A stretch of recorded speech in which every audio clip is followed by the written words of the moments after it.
Hello and welcome back. Today I'm sharing a simple and budget friendly DIY sari packing tutorial. To start, fold the sari into 4 pleats as I have shown.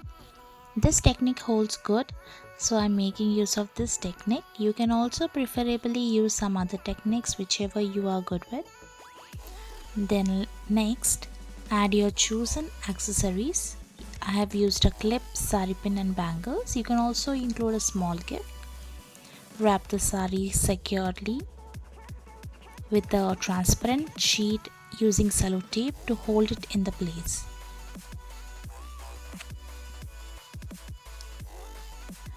And next, for the touch of elegance, I have added a golden ribbon border attached with a hot glue gun. For the final flourish, tie a simple knot with a net cloth and secure a beautiful flower brooch.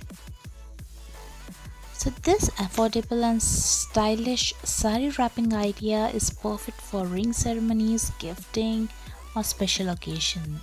Give a try and share your experience in the comments below. Thank you.